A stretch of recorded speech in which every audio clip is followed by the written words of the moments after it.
युवा साथी हरियाणा यूथ कांग्रेस के अध्यक्ष उदय राजा जी, जिनका भी जोशीला भाषण आपने सुना, जोश से भरे हुए हैं।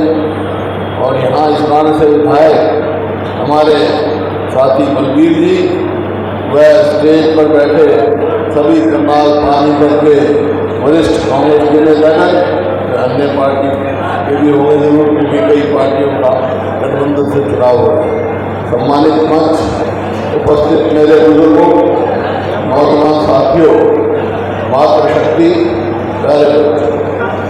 देखो आज हम सब यहाँ इकट्ठे हुए हैं लोकसभा के चुनाव में।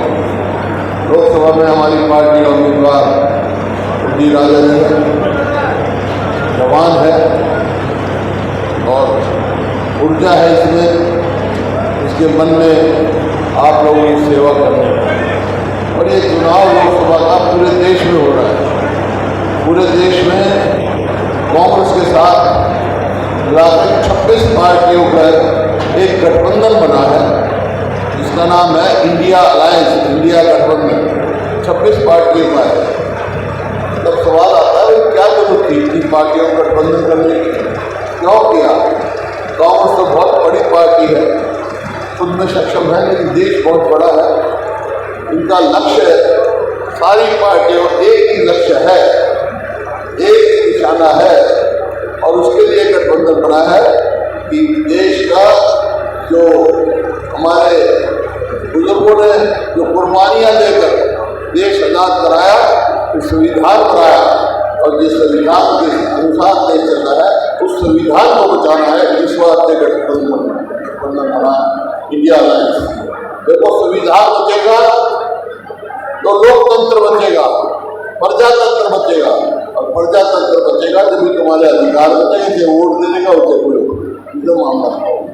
ये एक लक्ष्य लेके पूरे देश में आज चुनाव हो रहा है और सारे देश से खबरें आ रही हैं। मुकाबला एनडीए सरकार और इंडिया अलायंस में है। सारे देश से खबर आ रही है कि केंद्र में इंडिया अलायंस की सरकार बनने जा रही है और भाजपा जा रही है। जो केंद्र में सरकार बनने जा रही है इंडिया अलायंस की, तो हमारे नेता राहुल गांधी जी ने मैनिफेस्टो बनाया है, एक घोषणा पत्र दिया है, जिसको आप कह सकते हैं कि अधिकार दिए। तुम्हें क्या क्या अधिकार होने चाहिए, मोटी मोटी 4-5 बात बता रहा हूँ, बाकी तो वो सारा आपके पास पहुँच जाएगा। आपको घर घर पहुँचाना है। भाई, एक तो ये है कि इस केंद्र सरकार ने 2014 के बाद और अब तक 30 लाख, ये तो कहते थे 2 लाख नौकरियां लगाएंगे हर साल, 30 लाख पक्की नौकरी केंद्र सरकार की खाली है। तो राहुल गांधी जी जो बनाया उसने लिखा है कि ये जो 30 लाख नौकरी है, 1 साल के अंदर अंदर वो 30 लाख केंद्र सरकार में नौकरी लगाई जाएगी। दूसरा, जो बेरोजगारी, पढ़े लिखे हमारे वह डिप्लोमा होल्डर है, ग्रेजुएट है, जो पढ़े लिखे हैं बेरोजगार, उनको अप्रेंटिसशिप दी जाएगी 1 लाख रुपए साल, ताकि वो अपना गुजारा करके आगे बढ़ सके। इसी प्रकार जो हमारी मातृशक्ति है, इनका एक फैसला है, घर में जो भी बुजुर्ग महिला होगी उसको भी 1 लाख रुपया साल का दिया जाएगा, ताकि सम्मान मिले। और इसी प्रकार से अलग अलग वर्गों के लिए किसान के लिए फैसला किया है कि किसान की एमएसपी की कानूनी गारंटी होगी, कानूनी उसको एमएसपी गारंटी दी जाएगी, और जो किसान जब एमएसपी से कम खरीदेगा उसकी सजा होगी। और एमएसपी जो है स्वामीनाथन के भाव से होगी, जिसकी लड़ाई आप 13 महीने देखा है सड़कों में हुई है। हरियाणा की किसान यहाँ लड़े इस बात के लिए, कानूनी गारंटी मांगने की। और किसान का और गरीब आदमी का, इनने तो 16 लाख करोड़ माफ किए अमीर आदमियों के। कांग्रेस की गवर्नमेंट करेगी गरीब आदमी का और किसान को कर्जा माफी से लेके कर्ज मुक्त दे जाएगा। और जो आंगनवाड़ी वर्कर हैं, आशा की वर्कर हैं, मिड डे मील के वर्कर हैं, उनकी जो केंद्र सरकार की जो है वो केंद्र सरकार दुगनी उनकी तनख्वाह करेगी। और जो मनरेगा उसके कम से कम 400 रुपये, आज तो कुछ तो उसका 400 रुपये रोज की दिहाड़ी केंद्र सरकार देगी और हरियाणा सरकार अपने इधर 200 हम हरियाणा दी देंगे भाई 600 रुपये दिहाड़ी मिलेगी मनरेगा। ये है। आज मैं एक बात बता रहा हूँ, एक और बात, मैं सारे हरियाणा में घूम चुका आया हूँ। आज मैं कह सकता हूँ दावा के साथ, छत्तीस बिरादरी ये फैसला कर चुकी है कि अगली सरकार हरियाणा में कांग्रेस की है। ये सवाल हर जगह पूछा मैंने, आपसे भी पूछता हूँ, भाई आप बताओ हरियाणा में अगली सरकार कौन सी पार्टी की बननी चाहिए? सारे हरियाणा की आवाज ये क्यों हुआ, क्या कारण है? सारा हरियाणा आज कांग्रेस पार्टी की सरकार चाहता है। उसका कारण एक है कि 2014 में जो आपका हरियाणा, हमारा हरियाणा प्रति व्यक्ति आय में जब हमने सरकार छोड़ी, उस दिन हरियाणा प्रति व्यक्ति आय में, प्रति व्यक्ति निवेश में, कानून व्यवस्था में, नौकरी देने में, खेल और खिलाड़ियों में पूरे देश में नंबर 1 था हरियाणा। और आज 10 साल के बाद कहाँ है, किस चीज में नंबर 1 हो गया? आज 10 साल के बाद नंबर 1 हो गया हरियाणा बेरोजगारी में, अपराध में। और खेल खिलाड़ियों को देख लिया, हमारी पहलवान बेटियां जिन्होंने हरियाणा का नाम दुनिया में रोशन किया, उनको जंतर मंतर में किस तरह घसीटा गया, आज तक उनको न्याय नहीं मिला।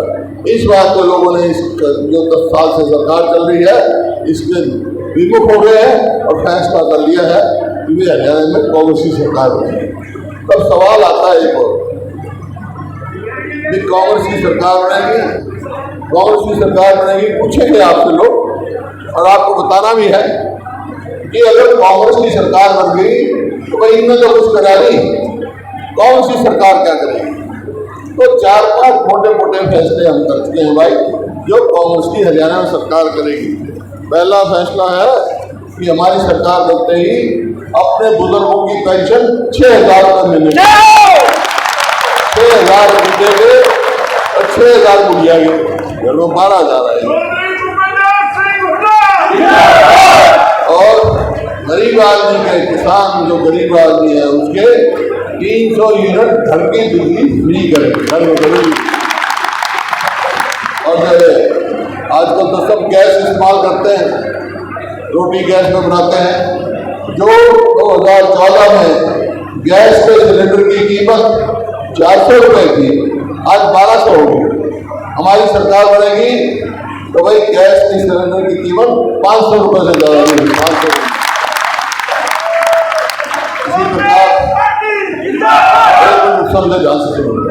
इसी प्रकार से जैसे बलबीर ने बताया, हमने 4 लाख 100 गज के प्लॉट दिए गए, 4 लाख। तो भाई सारा हल्का बचाया। एक बात बता दो, इस 10 साल में किसी को एक प्लॉट भी मिला गांव का नाम से?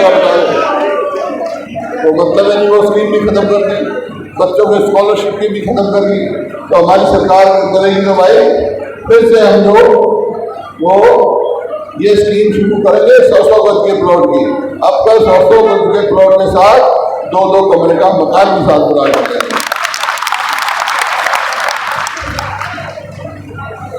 और खेल खिलाड़ी के लिए भाई हमारी नीति थी, पदक लाओ फल पाओ। इन्होंने तो वो भी नहीं, तो वही नीति लागू करेंगे ताकि हमारा हरियाणा का नाम ऊपर जाए। दूसरा अपराध की बात रहेगी। आज मंडी में बैठे हो भैया, हाँ मैं भी मंडी में जाता हूँ, वहाँ कहते हैं भाई हमारे पास तो रोड टेलीफोन आ रहा, फरोतियाँ मांग रहे हैं, कई कत्ल हो रहे हैं, कई हो रहे हैं, कानून व्यवस्था नाम की चीज ही नहीं।